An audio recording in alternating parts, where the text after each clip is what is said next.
a tendance à l'oublier parfois, mais les zones érogènes sont multiples et les parties génitales n'ont pas le monopole de la jouissance.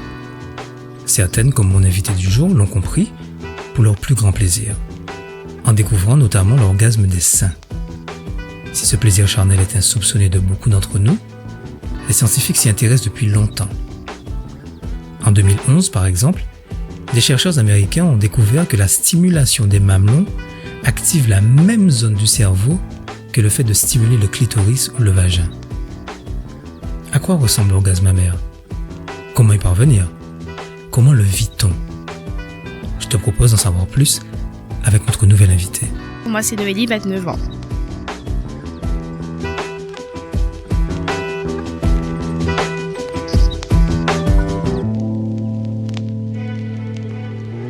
Noélie, bonjour. Ça me fait très plaisir que tu aies accepté de participer encore. Donc, aujourd'hui, on va parler avec toi de la question de l'orgasme des seins, ce qu'on appelle l'orgasme mammaire, puisque c'est une expérience que tu as eu le bonheur de connaître. Donc, est-ce que tu peux d'abord nous dire, mais comment ça s'est passé, la toute première fois où tu as connu cet orgasme mammaire? Ça s'est passé avec un copain avec qui j'étais à l'époque. Et en fait, c'est au début de ma vie sexuelle, on va dire. Donc, je connaissais pas encore trop mon corps, etc. Et donc, du coup, lors des préliminaires, il s'est attardé sur mes seins. Mais quand je dis attardé, c'est vraiment, vraiment attardé. Et du coup, j'ai ressenti énormément de sensations par rapport à ça. Je pense que c'est depuis lors où je peux dire que c'est quelque chose que je kiffe, quoi. Voilà. Tu avais quel âge? On va dire 22, 23 à peu près. Est-ce que c'était la première fois que tu avais un rapport sexuel avec ce copain de l'époque? Oui, c'était la première fois. Est-ce que tu avais déjà entendu parler de l'orgasme des seins, qu'on pouvait avoir un orgasme de cette manière? Non, pas du tout. Je connaissais pas du tout. Moi, je pensais juste que c'est cet endroit-là qui me procurait du plaisir, tout simplement. Donc, non, je connaissais pas du tout. Donc, comme tu disais, c'est pas la première fois que tu couchais avec lui. Est-ce que tu te souviens de ce qui a fait que cette fois-là, particulière, il y a eu cet orgasme des seins? Est-ce qu'il a été plus habile avec sa langue, ses doigts, le toucher? Qu'est-ce qui a fait la différence avec les fois précédentes pour que tu puisses arriver à avoir un orgasme mammaire? Mais je pense que c'est un tout. Comme tu as dit, c'est le fait qu'il joue avec sa langue, ses doigts, et surtout, je dirais qu'il prenne son temps. Là, j'ai vraiment senti que il voulait me faire plaisir avant tout, et que lui aussi, du coup, ça lui faisait plaisir de me le faire. Et oui, je dirais que c'est surtout ça, le fait qu'il ait pris son temps, qu'il soit, je dirais, limite minutieux, et que je ressente aussi que ça lui fasse plaisir de me le faire, que c'est pas quelque chose qu'il a fait juste pour le moment, juste parce qu'il faut le faire, ou juste parce que c'est dans cet ordre-là, pardon, qu'il faut le faire, mais que ça lui faisait plaisir avant tout, et que qu'il voyait aussi que je kiffais ça, tout simplement. Donc voilà. Quand tu dis minutieux, ça veut dire quoi? Pour moi, c'est qu'il était, en fait, il avait le sens du détail et qu'il était à l'écoute, en fait, des réactions que j'avais. Donc, pour moi, je dirais que c'est ça, ouais. Le fait qu'il soit vraiment à l'écoute et que, à chacun de mes gémissements, qu'il soit alerte et soit qu'il change de rythme ou que, tu vois, qu'il mette une dynamique, en fait, dans la chose. Est-ce que ça t'arrivait donc ce jour-là de le guider en lui disant peut-être de presser plus fort ou alors moins fort, de lui indiquer ce qu'il devait faire justement pour t'aider? Non, même pas du tout. En fait, je pense que c'est là aussi où je me suis vraiment laissée aller parce que j'ai eu quelques expériences avant lui. Bien évidemment, mes anciens partenaires, ils le faisaient, mais en fait, j'ai jamais été quelqu'un déjà qui guidait. Et le fait de le laisser faire, en fait, c'était une totale découverte du coup. Donc non, je n'ai pas eu à le guider, je l'ai laissé faire totalement. Et je pense que c'est ça aussi qui m'a plu dans cette expérience. Ouais. Avant que ce fameux jour où tu as eu ce bonheur de jouir avec tes seins, est-ce que tu avais déjà remarqué que tu avais une très grande sensibilité à ce niveau? Non, pas du tout. Non, moi je disais juste que c'est mes seins, voilà, j'y touche, ça m'arrive de les toucher bien évidemment, mais non, pas du tout. D'accord, donc ça a été la totale surprise. tu n'as jamais imaginé que tu aurais pu jouir avec tes seins? Non, jamais. C'est vraiment, j'ai été limite choquée. Limite choquée jusqu'à maintenant même. Est-ce que tu te souviens, tu peux donc partager avec nous les quelques secondes avant cette explosion, tu as senti venir cet orgasme au fur et à mesure qu'il insistait sur ta poitrine? Oui, alors en fait, je dirais que c'est comme une jauge. Et en fait, tu sais, il y a plusieurs paliers. Et c'est-à-dire que tu atteins le premier palier sur la jauge et plus ton partenaire continue, mais tu atteins le troisième niveau et ainsi de suite. Et jusqu'à ce que cette jauge-là, en fait, elle soit pleine. Voilà. Et que tu te dises, ah ouais, là, c'est là, en fait. Il a vraiment trouvé le bon point. Ouais, et t'as pas envie qu'il s'arrête, quoi. Qu'il continue, tout simplement. Et au niveau, entre guillemets, symptômes physiques, quelles sont les sensations que tu ressentais et puis comment ça a commencé à monter en pression physiquement, physiologiquement même, j'ai envie de dire? En fait, c'est comme si ça te titille à l'intérieur du sein. Au niveau du téton, ça titille. Et j'ai remarqué que quand j'ai une stimulation, que ce soit au niveau avec la langue ou avec les doigts, j'avais tendance à mouiller plus. Donc plus d'excitation, plus de frissons dans le corps, plus de sensations aussi. Le sein, il devient très très sensible, enfin encore plus sensible, je dirais. Et j'irais même à dire qu'il se contracte un peu comme le clitoris en fait. Au moment en fait d'atteindre l'orgasme par les seins. Avec l'orgasme clitoridien, donc vous avez cette chance de pouvoir les multiplier et avoir plusieurs orgasmes consécutifs. Est-ce que c'est pareil avec les seins? Est-ce que tu as déjà eu plusieurs orgasmes mammaires consécutifs? Oui, bien sûr. Oui. En fait, je dirais que c'est même plus facile parce qu'en fait, vu que la zone a déjà été stimulée, donc du coup, la zone est forcément plus sensible. Donc après, quand le partenaire revient stimuler la zone, forcément c'est encore plus d'excitation. Alors que quand on me stimule la région clitoridienne, il me faut un petit moment. J'ai pas forcément envie que la personne en fait revienne tout de suite en fait. J'ai besoin d'un moment parce que du coup c'est un peu plus sec ou voilà, etc. Alors que avec les seins pas du tout. Je pense que limite ça peut être à la fini quoi, autant de fois qu'on veut, je pense. Ouais.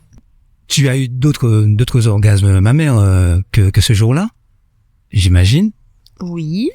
Et est-ce que le plaisir a été le même ou le fait qu'il n'y ait plus l'effet de surprise, c'était très bon, mais ça n'a jamais égalé cette première fois? Pas du tout. Pas du tout. Alors, j'irais même à dire que si, je vais dire quelque chose d'assez fort là, mais si limite la personne pouvait stimuler que cette zone et pas avoir de rapport, moi ça me va, hein. Ouais, ça me va, hein. Donc les fois suivantes, le plaisir était exactement le même, la même intensité. Alors en fait, pas forcément, parce que je dirais que chaque rapport est différent, forcément, mais ça reste toujours en fait du plaisir. Et je pense que plus on apprend aussi à connaître notre corps, plus on a envie que ça soit fait d'une certaine manière. On sait les points où là, par exemple, ça va monter. Donc oui, ouais, c'est pas forcément la même chose en fait à chaque rapport. Alors justement, l'avantage dans l'histoire, c'est que tu connais de mieux en mieux ton corps. Tu ne veux toujours pas guider, indiquer, voilà, comment il doit te donner du plaisir? Alors en fait, ça dépend des partenaires. Quand je vois que c'est quelqu'un en fait qui s'attarde pas forcément sur mes seins, oui, là j'aurais tendance à prendre sa main, lui dire que je préfère qu'il me touche ici plutôt que là, etc. Mais en général, je préfère au premier rapport, si voilà la personne, je préfère laisser, je laisse faire un peu, je vois un peu comment la personne, j'allais dire se débrouille, mais je laisse en fait la personne gérer entre guillemets, parce que j'aime quand même être comment dire, j'allais dire guidée, non mais c'est pas le bon mot. Je préfère quand la personne prend des choses en main, voilà. Donc je laisse faire, et si vraiment peut-être si je suis à ramener à voir cette personne, là oui je vais guider. Maintenant que tu as connu ce bonheur de l'orgasme mammaire, est-ce que tu vas jusqu'à dire que ça a changé ta sexualité et que tu en es venu à le rechercher systématiquement à chaque rapport, Maintenant que tu sais que tu peux jouer avec tes seins, ben tu attendais ton partenaire qu'il actionne ce bouton pour te faire jouir. Alors en fait, à une certaine période, je dirais oui. Parce que je pense aussi, c'est parce que, comme tu as dit aussi, je connaissais pas encore assez bien mon corps. Donc, je pensais que c'était uniquement par là que je pouvais prendre du plaisir. Sauf que ça a changé depuis peu. Alors, on va en parler. Laissons le suspense. Mais pour cette période. Je dirais qu'avant, oui.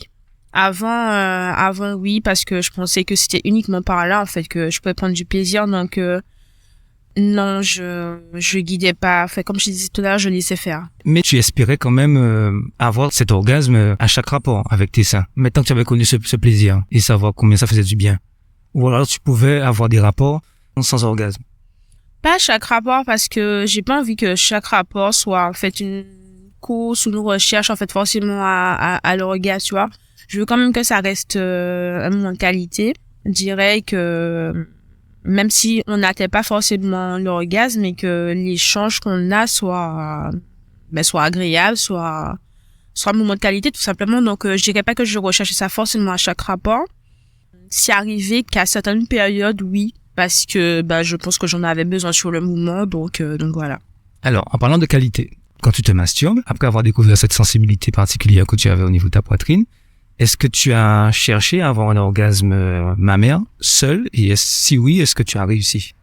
Alors oui, j'ai essayé, mais sans succès. Je sais pas, peut-être que je m'y prends mal. Après bon, je peux pas forcément mettre ma langue, c'est un peu compliqué. Mais oui, avec les mains. Après, je me suis acheté un sextoys il y a pas longtemps, donc du coup j'ai essayé. C'est en chemin. C'est doucement, mais c'est en chemin. Mais non. Toute seule, non. C'est pas encore arrivé jusque-là. Donc la stimulation, pour que tu arrives à l'orgasme, elle est quand même essentiellement physique. Il faudrait que tu sois très souple pour y parvenir. Mais rien que dans ta tête, ça suffit pas. En stimulant manuellement et en étant dans les conditions psychologiques adéquates, ça marche pas. Non, il me faut vraiment la stimulation physique. Ouais, il faut vraiment qu'on touche ou qu'il y ait une langue ou ouais, il faut vraiment qu'il y ait un truc. Non, comme ça, non, j'y arrive pas.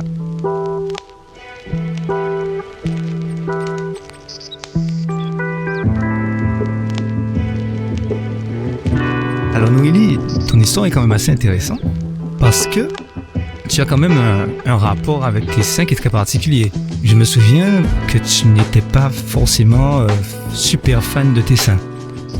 Mais maintenant, ça a changé parce que j'apprends à accepter mon corps, à m'accepter du coup tel que je suis. Donc oui, maintenant, ça a beaucoup changé. Alors comment c'était avant? Qu'est-ce que tu n'aimais pas en fait sur ton corps et plus particulièrement, on va parler de ta poitrine. Pourquoi tu l'aimais pas? Avant, quand j'étais un petit peu plus jeune, on va dire vers 17-18 ans, j'avais pas beaucoup de poitrine. Ma poitrine était assez petite. Je crois qu'à l'époque, je faisais un petit bonnet A ou B, quelque chose comme ça. Et du coup, à l'adolescence, c'est assez compliqué parce que j'avais des copines à l'époque qui avaient déjà des poitrines assez développées et j'étais la seule du groupe à avoir des petits seins. Donc déjà, j'étais complexée par rapport à ça. Moi, je me disais, ouais, mais je voulais avoir des seins comme elle. Pourquoi j'ai des petits seins, etc., etc. Donc, je pense que c'est parti de là. Sauf que, avec le temps, forcément, le corps, il change, ça a évolué. J'étais sous pilule aussi pendant un petit moment. Et c'est suite à la prise du contraceptif que ma poitrine j'allais dire énormément, mais elle s'est développée. Elle a commencé à se développer, donc du coup, là, je suis passée à un bonnet C quand même. Je suis longtemps restée au bonnet C et ensuite, je me suis dit, ouais, mais là, leurs formes ont changé. Maintenant, c'est un peu plus volumineux. Pour s'habiller, c'est compliqué, etc. Donc là, on va dire que j'ai encore recommencé en fait ce schéma où j'acceptais pas ma poitrine, alors qu'avant j'avais des petits seins, ils me convenaient pas. Maintenant, ils ont un peu poussé. Maintenant, c'est une question de forme. Mais nous sommes jamais satisfaites les femmes, comme tu peux le voir. Jusqu'au jour où j'étais aussi avec un partenaire, il m'a dit oui, mais je comprends pas pourquoi en fait t'as un complexe en fait avec ta poitrine. Tes seins ils sont beaux, ils sont bien, ils sont parfaits, donc je comprends pas pourquoi. Je dis oui, moi non plus je comprends pas, mais c'est comme ça. J'ai du mal en fait à accepter leur forme, leur taille. Depuis que tu as découvert qu'ils pouvaient être moteurs d'orgasme, est-ce que ça a contribué à ce que tu les acceptes, voire même que tu les aimes, maintenant que tu sais à quel point ils te sont utiles? Oui, bien sûr. Ça a beaucoup changé parce que, comment dire, le fait de découvrir que j'ai du plaisir par rapport à eux, forcément, ça change, mon opinion, sur eux, du coup. Je dirais même que ça a fait, en fait, partie aussi de l'acceptation de soi, tout simplement. Aujourd'hui, tu parles d'acceptation ou tu vas dire même que tu les aimes? Ou non? Tu es pas encore à ce stade? Non, j'aime mes nénés. Non, je les aime. Ça dépend des jours. On dirait que ça dépend des jours. Mais j'arrive plus facilement à dire que je les aime. Pas forcément que je les accepte. Mais j'apprends en tout cas tous les jours à les aimer. Voilà. Tu as pensé un moment à l'éventualité d'une intervention chirurgicale? Bien sûr que oui. Ah oui. Il y a un moment où c'était tellement fort que je me suis dit, mais c'est pas possible. Faut vraiment que tu passes le cap parce que, voilà. Mais après, je me suis dit, oui, mais les cicatrices, etc. Et puis, j'avais regardé aussi un reportage à l'époque dessus où il y avait énormément d'effets secondaires. Il y a des femmes qui disaient qu'elles ont eu des infections, des choses comme ça. Donc, je pense que ça aussi, ça m'a beaucoup calmé après. Et je me suis dit que c'était pas forcément la bonne, en fait, solution. C'est pas parce que je vais faire une intervention chirurgicale que je vais, en fait, forcément les aimer tout de suite. Ce sera toujours un processus où il faudra que ça prendra du temps, etc. Et puis il y a peut-être aussi la question de la sensibilité. Est-ce que tu as eu peur un moment aussi qu'ils deviennent moins sensibles? Je dirais oui, mais ça en fait j'y ai pensé surtout parce que je suis passée par plusieurs étapes là, et j'ai même eu envie à un moment de me les faire percer parce que j'ai toujours trouvé ça beau et tout, mais j'avais plus peur si je me faisais percer par contre de perdre la sensibilité. Pas forcément de la chirurgie, je sais pas pourquoi d'ailleurs, c'est un peu contradictoire peut-être, mais plus par rapport au piercing. D'accord. Voilà. Tu as déjà eu des orgasmes clitoridiens? Alors depuis peu, oui. Ah, depuis peu. Ok. Donc tu as des éléments de comparaison. Qu'est-ce qui est plus intense? L'orgasme mammaire ou l'orgasme clitoridien? Ouais, alors là, c'est une très bonne question. Oula. Qu'est-ce qui est le plus intense? Non, je dirais que c'est l'orgasme clitoridien. Ouais. Ah, j'avoue que je suis étonné. Je m'attendais... Tiens, j'aurais pensé l'orgasme mammaire.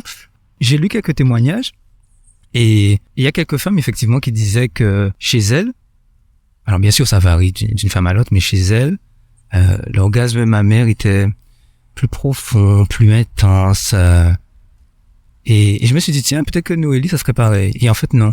Alors, est-ce que tu peux essayer? Est-ce que c'est jamais évident de parler de ces sensations, mais est-ce que tu pourrais essayer de me dire quelle est là ou quelles sont les différences chez toi entre ces deux orgasmes? Ouais, c'est en fait, comme tu l'as dit, c'est compliqué d'expliquer avec des mots parce que vu que c'est pour moi récent l'orgasme clitoridien, franchement, je saurais même pas, j'arrive pas en fait à trouver les bons termes en fait pour te dire. L'orgasme mammaire, c'est quelque chose comme je t'expliquais, c'est plus lent. C'est-à-dire que ça se passe vraiment en tout cas dans mon cas, par palier. C'est vraiment comme je t'expliquais tout à l'heure, il y a une jauge. Et tu sens que la jauge, en fait, elle se remplit petit à petit. Donc, du coup, ça prend, je dirais, un peu plus de temps ça prend plus de temps. Tu savoures mieux, en fait, ton plaisir, je dirais. Alors qu'avec l'orgasme clitoridien, je dirais, en fait, que quand tu as le bon bouton, quand tu sais, en fait, où appuyer, mais en fait, c'est inévitable, je dirais. Voilà, je sais pas si j'arrive à me faire comprendre avec avec les termes que j'emploie, mais c'est comme si tu as un bouton et dès que tu as trouvé ton bouton, tu appuies dessus et puis tu as le résultat.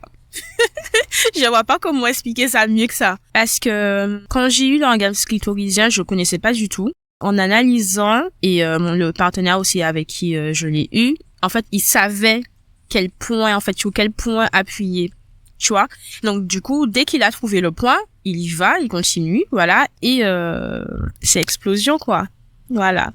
Donc, il faut être beaucoup plus patient, prendre son temps pour jouir avec ses seins, en tout cas dans ton cas, alors que pour l'orgasme clitoridien, c'est effet garanti systématiquement à partir du moment où on a trouvé le bon spot. Alors, effet garanti, oui et non. On aura toujours bien évidemment du plaisir, mais je dirais que c'est comme un automatisme en fait. C'est comme si je vois pas comment l'expliquer mieux que ça avec le bouton. Tu vois, tu appuies, c'est comme si t'appuies la lumière, ça allume. Ben, c'est exactement pareil. C'est mécanique. Voilà, c'est mécanique, exactement. Voilà, t'as trouvé le bon terme.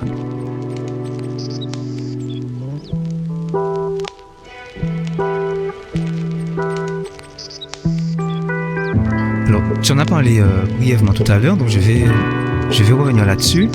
Avant, lors de tes rapports sexuels, tout se passait au niveau de ta poitrine.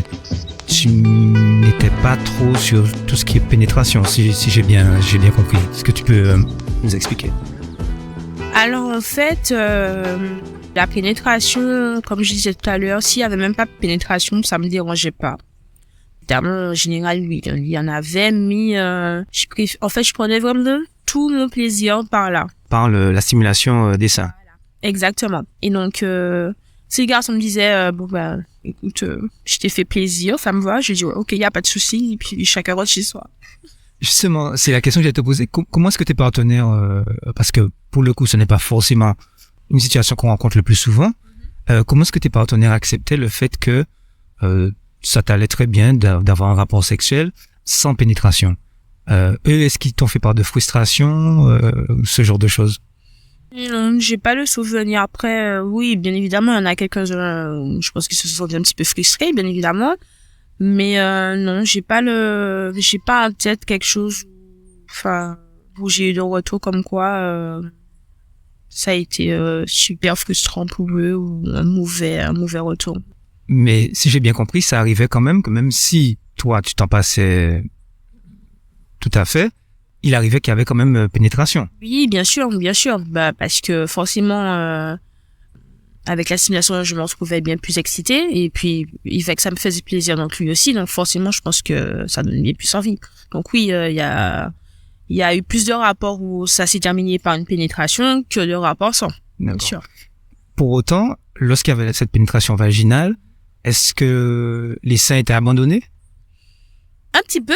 Mais après, un petit peu, faut être honnête, mais après, je prenais sa main et puis je disais, continue à me toucher, quoi, puisque ça me fait plaisir. Donc, oui.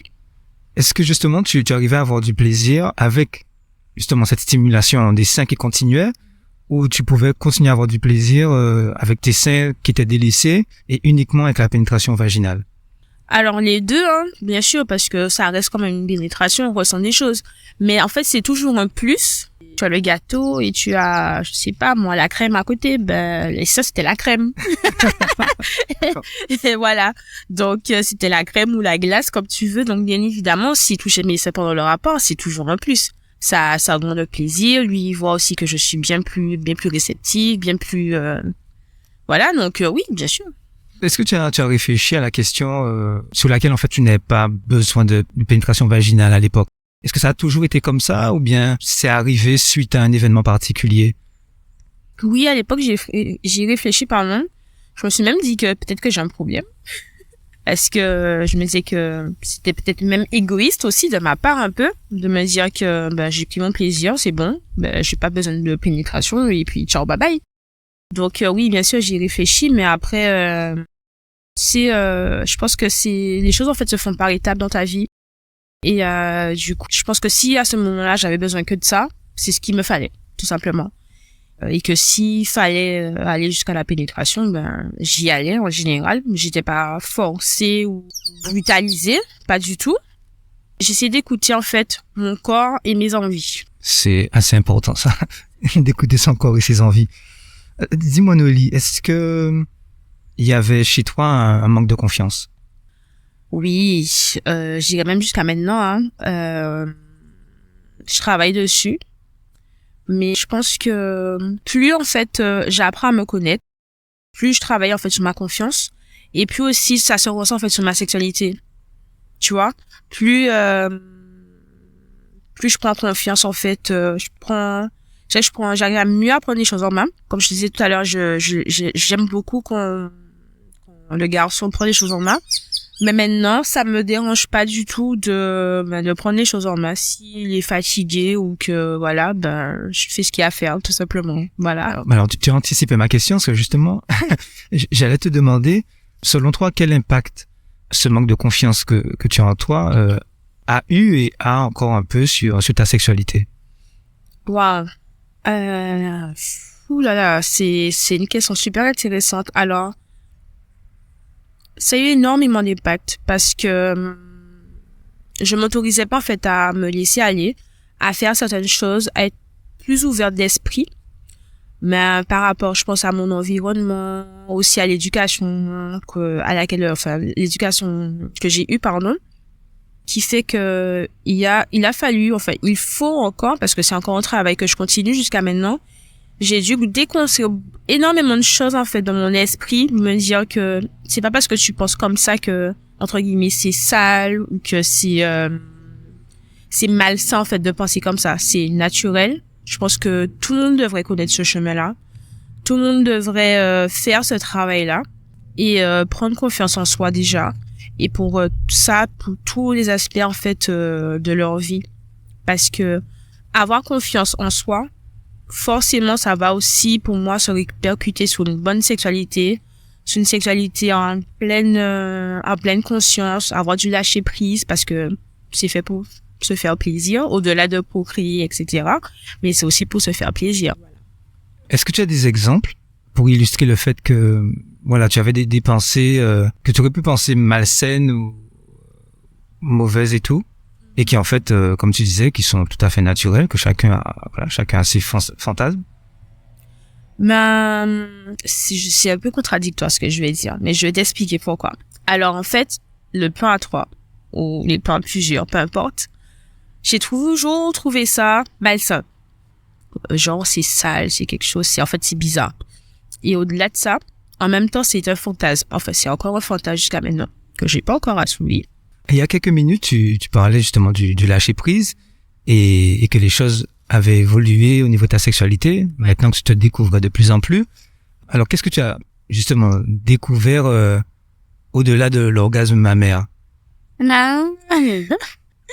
Mais quand j'étais fontaine, j'ai toujours un peu fantasmé sur ça et découvert que je le suis, waouh, c'est feu d'artifice. Vraiment, je te jure, c'est feu d'artifice. Ça dépasse l'orgasme mammaire. Ah oui. En fait, plus je t'écoute, je me dis que, mais finalement, l'orgasme des seins, tu l'as laissé derrière et maintenant... Je te jure, alors, quand j'ai des rapports, je suis pas, en fait, en recherche constamment d'avoir un orgasme clitoridien et forcément être fontaine, en fait. Je ne sais pas, je suis pas à la recherche. Non, je ne laisse pas mes seins. Mes seins sera toujours mon premier amour. Voilà. On continue. Mais le fait de connaître, en fait, cet autre aspect de soi, du coup, ça crée, comment je dirais ça? Ça crée autre chose, en fait. J'apprends que mon corps est capable de faire ça, donc du coup, ça me plaît. Et puis, non, j'y laisse pas mes seins, jamais. Ce sera toujours, pour moi, le premier endroit où il faut s'arrêter. Pour terminer, Noélie, rétrospectivement, quel conseil, aujourd'hui, à 29 ans, tu donnerais à la petite Noélie adolescente, au niveau de la sexualité? Qu'est-ce que tu lui dirais? Ah ouais, qu'est-ce que je lui dirais? Je lui dirais de prendre son temps, de s'écouter plus, surtout, parce que je pense que dans le passé, je me suis pas assez écoutée. De lâcher prise aussi, de moins réfléchir, de laisser les choses se faire, tout simplement de profiter de la vie, en fait. Ouais, c'est ce que je dirais. Et aujourd'hui, qu'est-ce que tu souhaiterais à Noélie pour le reste de sa vie sur le plan sexuel? De continuer à se découvrir, de continuer à se découvrir, de pas avoir peur ou du jugement ou des on-dit et etc. En fait, c'est ma vie, c'est mes choix, c'est ma sexualité. Donc du coup, j'en fais ce que je veux et tant que c'est fait en toute conscience, en toute sécurité, de profiter à fond. Mon expérience avec Encore, je dirais que j'ai vraiment pu m'exprimer en toute liberté, en confiance. Il m'a vraiment mis à l'aise. C'est comme si je parlais avec un ami de longue date. Et c'était pas gênant du tout, bien que j'appréhendais un petit peu au début. Je me suis dit, bon, est-ce que ce sera pas un peu gênant, stressant? Quel type de questions est-ce qu'il va me poser? Est-ce que je serai suffisamment à l'aise en fait pour y répondre? Et au final, lors de l'interview, ça s'est passé tellement naturellement que je me suis pas, en fait, toutes les questions, tous les doutes que j'avais avant, se sont totalement dissipés. Donc voilà. J'en garde un très bon souvenir. Bonnie est très sympathique, très agréable. Donc que du positif et profiter les chiffres. Et que je souhaite que tout le monde connaisse aussi la sensibilité que j'ai aussi avec ma poitrine. Parce que je pense que ça vaut vraiment le détour.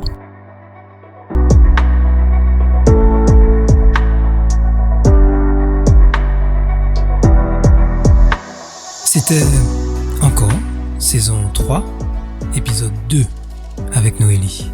Merci beaucoup de ton écoute.